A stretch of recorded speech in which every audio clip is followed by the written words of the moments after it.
जहाँ एक वक्त सिर्फ रेगिस्तान और छोटे इलाके थे, वहाँ आज दुनिया की सबसे ऊंची बिल्डिंग्स, रिकॉर्ड ब्रेकिंग मॉल्स और फ्यूचरिस्टिक सिटीज है। जहाँ पुलिस लैम्बोर्गिनी और फरारी जैसी सुपर कार्स में चलती है। एक एमिराटी सिटीजन पैदा होते ही बिना कुछ करे मिलियनर बन जाता है। एक शहर जो आज दुनिया के हर कोने में अपनी चमक के लिए जाना जाता है। आप समझ गए होंगे मैं दुनिया के सबसे अमीर लोगों के शहर दुबई की बात कर रहा हूँ। तो आखिर दुबई इतना अमीर बना कैसे? ऐसा क्या करा दुबई ने जो बाकी देश नहीं कर पाए? इन सब के पीछे एक बहुत ही इंटरेस्टिंग स्टोरी है।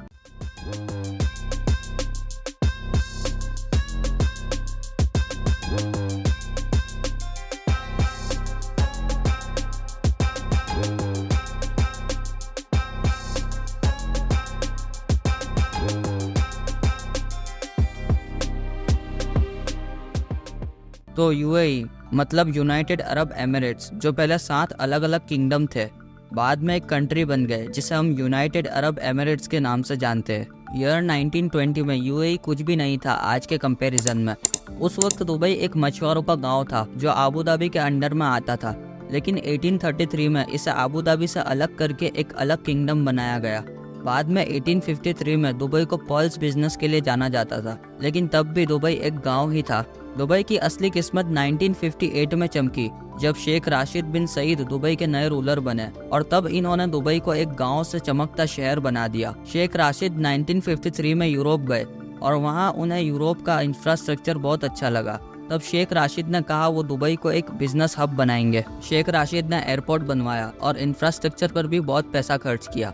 दुबई में जितना पैसा आ रहा था वो शेख राशिद इन्हीं चीज़ों में लगा रहे थे। इन सब चीज़ों के बाद भी इन्हें पैसों की कमी पड़ रही थी। तब 1966 में दुबई में तेल निकलता है, लेकिन ये तेल कम निकलता है इनकी पड़ोस की कंट्री के मुकाबले। और शेख राशिद का मानना था कि ऑयल ज़्यादा नहीं चलेगा और दुबई ऑयल पर डिपेंड नहीं रह सकता। तो जो ऑयल का भी पैसा था वो भी इन्होंने इंफ्रास्ट्रक्चर में लगा दिया। शेख राशिद दुबई को ऐसी सिटी बनाना चाहते थे जो सिर्फ तेल पर डिपेंड नहीं रहे। फिर दिसंबर 1971 में ये सातों किंगडम एक कंट्री बना लेते हैं, यूएई। इसके बाद शेख राशिद दुबई में एक पोर्ट बनवाते हैं जिसका नाम राशिद पोर्ट रखते हैं। शेख राशिद ने पहले ही समझ लिया था ये पोर्ट बनवाने से जब भी शिप्स को लोडिंग अनलोडिंग या फ्यूल फिलिंग के लिए रुकना होगा तो वो यही पोर्ट पर आके रुकेगी।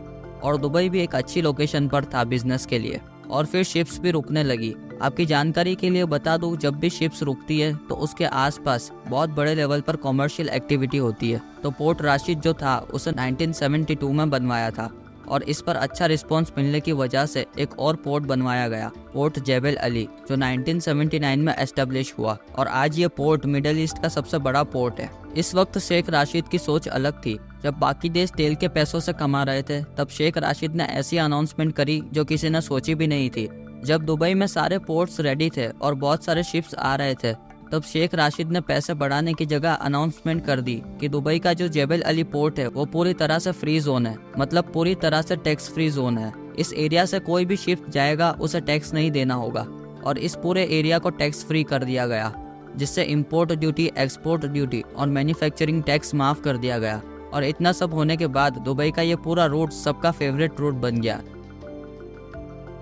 अब ये सब हो रहा था तब पाकिस्तान का कराची एयरपोर्ट, जो पाकिस्तान का सबसे बिजीएस्ट और सबसे बड़ा एयरपोर्ट था, जिसकी वजह से अमेरिका और ब्रिटिश एयरवेज जैसी सारी फ्लाइट्स पाकिस्तान होकर जाती थी। लेकिन शेख राशिद इस पूरे एयरलाइन बिजनेस को दुबई में लाना चाहते थे, तो उन्होंने दुबई में कई सारे रनवेज बनवाए और एयरपोर्ट्स बनवाए। 1985 में उन्होंने एक एयरलाइन शुरू की जिसका नाम एयर एमिरेट्स रखा। शेख राशिद पाकिस्तान को ज्यादा पैसे देकर पाकिस्तान से एयरप्लेन्स लेते थे, और धीरे धीरे पाकिस्तान का पूरा बिजनेस शेख राशिद ने दुबई में डाइवर्ट कर दिया।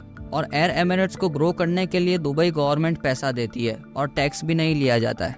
अब जब दुनिया भर से शिप्स दुबई में आ रहे थे, तब शेख राशिद ने दुबई को टूरिस्ट प्लेस बनाने का सोचा। दुबई में बड़े बड़े लग्जूरियस होटल बनाकर दुबई को टूरिस्ट डेस्टिनेशन बनाने का काम शुरू हुआ। और दुबई में उस वक्त पर बहुत सारे लग्जूरियस होटल बनाए गए, जिसकी वजह से दुबई का ये सेक्टर बहुत तेजी से ग्रो हुआ।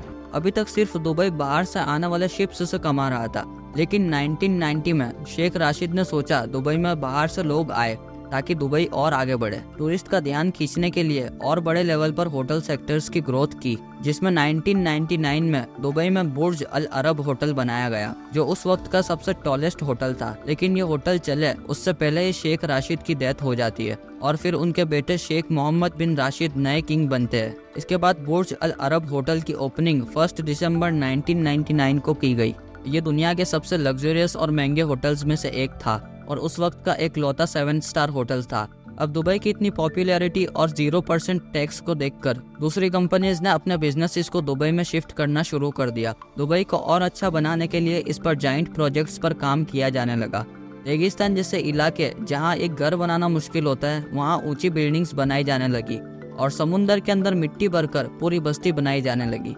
यहाँ तक कि समुंदर के पानी को पीने लायक पानी बना दिया गया। दुबई की पॉपुलेशन लगभग 37,60,000 के आसपास है, जिसमें से एमिरेटी सिटीजन्स सिर्फ 3 लाख के आसपास है। लेकिन दुबई बाहर वालों को सिटीजनशिप नहीं देता। दुबई की जो सिटीजनशिप है उसके बहुत फायदे हैं, जैसे free education, free health care, housing allowance, cost of living allowance, ये सारी फैसिलिटीज़ मिलती है। इसके अलावा और भी फैसिलिटीज़ मिलती है। अगर ज़मीन नहीं है आपके पास तो आप ट्राई कर सकते हो गवर्नमेंट से रिक्वेस्ट करके कि आपको ज़मीन चाहिए, तो आपको ज़मीन भी मिल सकती है फ्री में। और एक एमिरेटी सिटीजन पैदा होते ही बिना कुछ करे मिलियनर बन जाता है। ये सब कुछ इसीलिए ताकि दुबई के सिटीजन्स अच्छे से रहे। तो एक रेगिस्तान को पूरा एडवांस शहर बनाने का क्रेडिट शेख राशिद को जाता है। वीडियो अच्छी लगी हो तो लाइक, शेयर और सब्सक्राइब ज़रूर करना।